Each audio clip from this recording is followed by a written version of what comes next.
Hello friends, स्वागत है आप सभी को मेरे चैनल पे। तो आज की हमारी कहानी का नाम है आखिरी निशानी।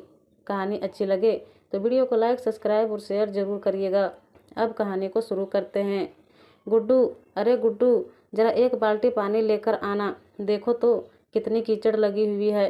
पता नहीं तुम कैसे गाड़ी चलाते हो। अरे ज़रा आराम से, धीरे धीरे चलाया करो। मालूम है तुम्हारे दादाजी की यह आखिरी निशानी है, फिर भी कितनी बार समझाया है। अभी कल ही साफ की थी।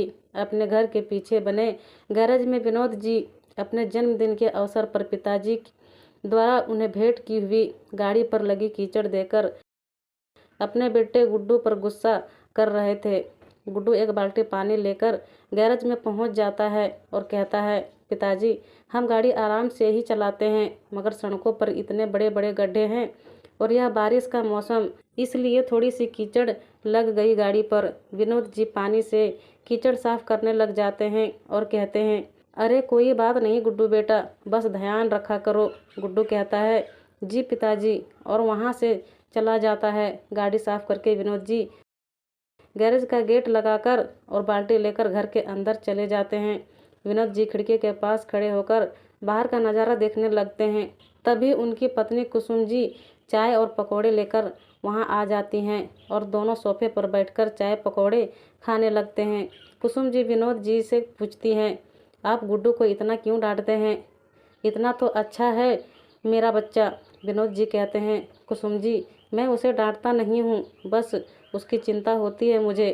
कुसुम जी पूछती हैं, चिंता किसकी, गुड्डू की या फिर पिताजी की आखिरी निशानी उस गाड़ी की, बताइए। विनोद जी कहते हैं, दोनों की कुसुम जी, आपको तो सब पता है, यही एक आखिरी निशानी है मेरे पिताजी की मेरे पास। कुसुम जी कहती हैं, हम सब और सोचते हैं, क्योंकि वह गाड़ी अगर चलेगी नहीं तो वैसे भी खराब हो ही जाएगी। गाड़ी चलेगी तो गंदी भी होगी और ख़राब भी होगी, उसे साफ भी करना होगा और मरम्मत भी करनी होगी।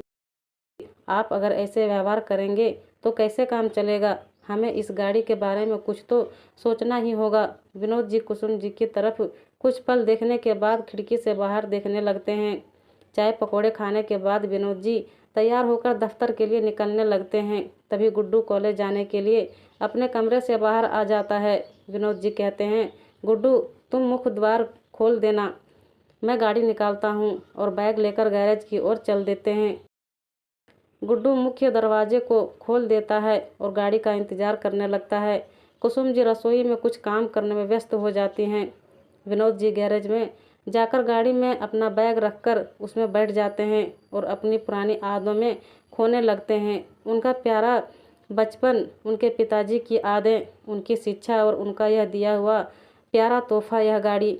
तभी उनके मोबाइल फ़ोन में उनकी ऑफिस का कॉल आता है, जिसे उठाकर वह कहते हैं, जी बस 20 मिनट में पहुंचा। ऐसा बोलकर वह गाड़ी को मुख्य दरवाजे पर लेकर आते हैं। गाड़ी में गुड्डू बैठ जाता है और वह उसे कॉलेज छोड़कर दफ्तर के लिए निकल जाते हैं। दफ्तर पहुंचकर विनोद जी अपने कार्य में लग जाते हैं, मगर कुसुम जी की बातें उन्हें बार बार याद आ रही थी। वह खुद से ही पूछने लगते हैं, पिताजी की ये गाड़ी मुझे चलाने के लिए मेरे जन्मदिन पर मुझे दी थी, मुझे संभाल कर रखने की जिम्मेदारी मेरी है, पर पिताजी ने मेरी खुशी के लिए मुझे दी थी, मुझे और मेरे परिवार को दुखी करने के लिए नहीं दी थी। मैं उस गाड़ी को चलाने के लिए भी बार बार सोचता हूँ। वह गाड़ी है मेरे पिताजी की आखिरी निशानी, मगर यह मेरे लिए सौभाग्य की बात है।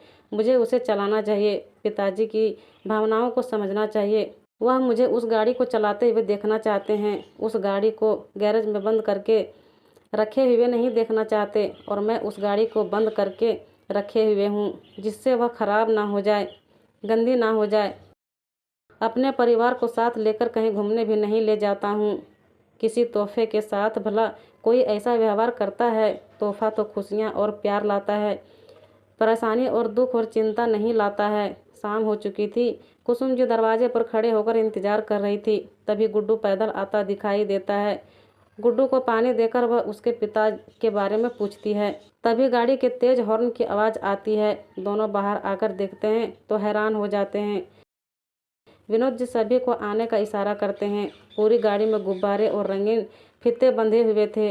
उन दोनों को कुछ समझ नहीं आता है। वह गाड़ी के पास पहुंच जाते हैं। विनोद जी कहते हैं, कुछ मत पूछो और ना ही कुछ बोलो, बस गाड़ी के अंदर बैठो और लॉन्ग ड्राइव पर चलो। आज मेरी तरफ से सबको पार्टी। सभी गाड़ी के अंदर बैठ जाते हैं और गाड़ी चल पड़ती है। कुसुम जी पूरे रास्ते विनोद जी को देखकर मुस्कुराती ही रहती हैं। विनोद जी उनका हाथ पकड़कर अपनी आंखों से कहते हैं, पिताजी की आखिरी निशानी मुझे देने के लिए और मुझे उनके होने का एहसास कराने के लिए धन्यवाद। पूरा परिवार आज घर के एक बड़े व्यक्ति के आंचल में खूबसूरत पलों का एहसास कर रहा था।